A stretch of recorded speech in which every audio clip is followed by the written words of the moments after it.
نظریاتی تصادم. آپ ایک نظریے کے پرچارک ہیں. نظریہ توحید ہے، عقیدہ ہے. عقیدہ کہہ لیں، نظریہ کہہ لیں. عقیدہ بھی قرآن کا لفظ نہیں ہے. قرآن کا لفظ تو ایمان ہے. ایمان کی آپ دعوت دے رہے ہیں، شرک کا علم بردار مقابلے میں. کفر کے علم بردار ہیں، مادیت کے علم بردار ہیں، دہریت کے علم بردار ہیں. مقابلہ تو ہوگا. خلا نہیں ہے کہ آپ جو چاہیں پھیلا دیں، جو چاہیں آسانی سے آپ کی بات پھیلتی چلی جائے گی. اگر خلا ہوتا تو بہت سہولت تھی. خلا تو نہیں. مخالف قوتیں ہیں، مخالف نظریات ہیں، مخالف اعتقادات ہیں، مخالف عقائد ہیں، مخالف افکار ہیں، مخالف فلسفے ہیں. ان کے ساتھ کشمکش کرنی پڑے گی.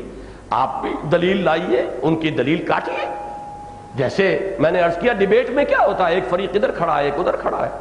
وہ اس کی دلیل کاٹ رہا ہے، اپنے حق میں دلیل دے رہا ہے. وہ اس کی دلیل کاٹ رہا ہے اور اپنے لیے دلائل لا رہا ہے. یہ نظریاتی تصادم ہے. دعوت و تبلیغ، امر بالمعروف نہی عن المنکر، یہ سب کیا ہے؟ یہ نظریاتی تصادم ہے. اور اس نظریاتی تصادم میں بھی جان بھی کھپے گی، مال بھی کھپے گا. بہترین صلاحیتیں اگر اس میں آپ نہیں لگائیں گے، بہترین صلاحیتیں کفر کے لیے لگ رہی ہیں، تو کفر جیتے ہی جیتے گا.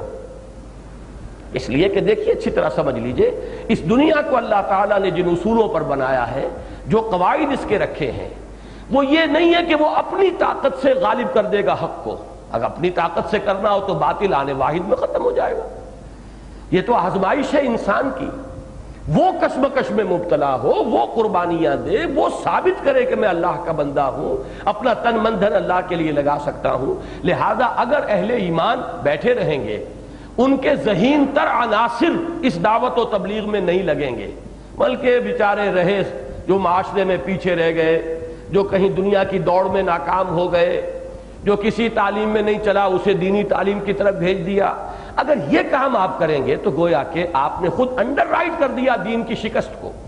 دین تو شکست کھائے گا جب تک کہ بہترین صلاحیتیں، اعلیٰ ترین ذہانتیں، بہترین استعدادات دین کے لیے نہ لگیں اس نظریاتی تصادم میں. آج آپ کا مقابلہ برٹرینڈ رسل سے ہے. آج آپ کا مقابلہ جو ہے ڈارون کے نظریے سے ہے. آج آپ کا مقابلہ مارکس کے فلسفے سے ہے. آج آپ کا مقابلہ ان نفسیات سے ہے جس میں فرائڈ کا یا یونگ کا یا ایڈلر کا ڈنکا بج رہا ہے. اگر اس سطح پر آپ مقابلہ نہیں کر سکتے تو شکست تو مقدر ہے ہی ہے.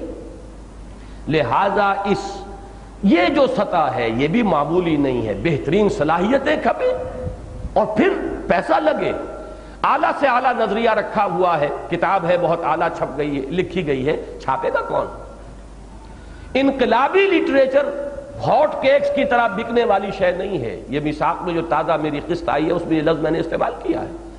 ہاٹ کیکس کے طرح تو وہ چیز بکے گی جو زمانے میں جو ایگزسٹنگ جو ٹرینڈز ہیں ان کے مطابق ہو. لوگوں کو فحاشی پسند ہے، آپ زیادہ سے زیادہ عریاں تصویر شائع کیجئے، رسالہ آپ کا چل جائے. اگر یہ نہیں کریں گے تو ظاہر بات ہے کہ اس میں تو پیسے کی کھپت ہی کھپت ہوگی. آپ کو جو ہے اس کا ریٹرن ملنے کی امید نہیں ہونی چاہیے. تو معلوم یہ ہوا کہ اس سطح پر جہاد فی سبیل اللہ، اس میں بھی جان اور مال کھپے گا اور بہتر سے بہتر صلاحیتیں لگیں گی اور زیادہ سے زیادہ پیسہ لگے گا. تب ہی نظریاتی سطح پر اسلام کا بول بالا ہونے کا کوئی امکان ہے.